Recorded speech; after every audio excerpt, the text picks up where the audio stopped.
இங்கே வேலை தேடி வரலாம், அதுக்கு ஒன்றும் தடை இல்லை. ஏன்னா நம்ம தமிழர்களோட இன்னைக்கு எல்லாம் இந்தியா முழுக்க உலகம் முழுக்க வேலை செய்கிறாங்க. ஆனால் ஓட்டு உரிமை அப்படிங்கிறது உங்களை வந்தாரை வாழ வைக்கும் தமிழ்நாடு தான், யாரையும் வேணான்னு சொல்ல. ஆனால் நிறைகளும் இருக்கு, பல குறைகளும் இருக்குங்க. இல்லை நம்ம சொல்லிட முடியாதுங்க. எல்லா பக்கம் இன்னைக்கு பார்த்தா சட்டம் ஒழுங்கு மிகப்பெரிய கேள்விக்குறி.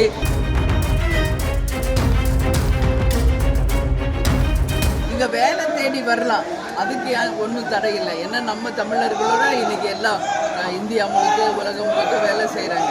ஆனால் ஓட்டு உரிமை அப்படிங்கிறது நிச்சயமாக அவங்கவுங்க பிறந்த மாநிலத்தில் இருந்தால் தான் அது அவங்களுக்கும் நல்லது, நாட்டுக்கும் நல்லதுங்க. அதனால் இதை மத்திய மாநில அரசுகள் இதை கவனத்தில் கொண்டு வேலை வாய்ப்பு வாங்க.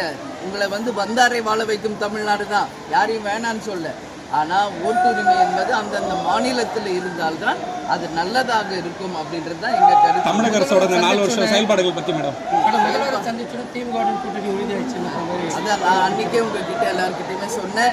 கேப்டன் உடல்நிலை கொஞ்சம் சரியில்லாத போது பல முறை அண்ணன் ஸ்டாலின் அவர்கள் கேப்டனை சந்திச்சிருக்காருங்க. நட்பு ரீதியாக தான் அவரும் முதல் வாட்டியாக அட்மிட் ஆகிறப்போ ஒரு பல ஆண்டுகால நட்புங்க அவங்க குடும்பத்துக்கும் எங்கள் குடும்பத்துக்கும். அதனால் நட்பு ரீதியாக ஒரு அரசியல் நாகரிகத்தோடு தாங்க அவரை போய் நாங்கள் சந்தித்தோம். அதுக்கு அப்பாற்பட்டு எந்த அரசியலுடைய நீங்கள் நினைக்கிற மாதிரி கூட்டணி உடனே வேறு கணக்குன்றதெல்லாம் எதுவுமே இப்போ நாங்கள் சொல்ல முடியாது.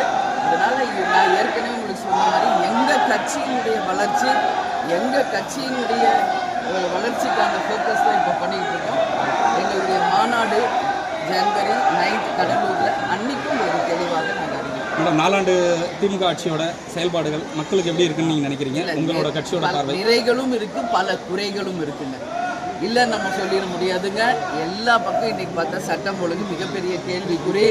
ஆணவ கொலைகள், டாஸ்மாக்கு, கஞ்சா போதை விற்பனை, வேலை வாய்ப்பு கிடையாதுங்க, பெண்களுக்கு பாதுகாப்பு இல்லை. எல்லா பக்கமும் எல்லா தொழில்களும் இன்றைக்கி முடங்கி இருக்கு. விலைவாசி உயர்வு என்று நான் மிகப்பெரிய ஒரு பட்டியலை இடலாம், அதில் எந்த மாற்று கருத்துமே கிடையாது. அதே நேரத்தில் அவங்க செய்ய வேண்டிய அவங்க கொடுத்த வாக்குறுதிகளையும் சிலது நிறைவேற்றியிருக்காங்க, இன்னும் பல வாக்குறுதிகளை நிறைவேற்றலை. அதனால் இது நிறையும் குறையும் கலந்ததாக தான் நான் பார்க்குறேன்.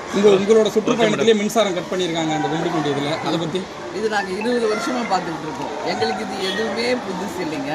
நாங்கள் தலைவர் கேப்டனோடையே பயணித்தவங்க தமிழ்நாடு முழுக்க. கட்சி ஆரம்பித்த நாள்லேருந்து இந்த மாதிரி பல சவால்களை சந்தித்து தான் இந்த கட்சி இன்னைக்கு 20 ஆண்டு காலத்தை தொட்டிருக்கோம். கரண்ட் கட் பண்ணுறது இதெல்லாம் எங்களுக்கு ரொம்ப ரொம்ப யூஷுவல் ஒரு விஷயம். அதனால் இதையெல்லாம் பார்த்து நாங்கள் பயப்பட போகிறதும் இல்லை. எங்கள் சுற்றுப்பயணத்தில் எந்த தடை வந்தாலும் அதை எதிர்கொள்கின்ற சக்தியோடு தான் இன்னைக்கு நாங்கள் வந்திருக்கோம். சரிங்களா? செய்திகளை உடனுக்குடனும் துல்லியமாகவும் தெரிந்து கொள்ள சப்ஸ்கிரைப் பண்ணுங்க.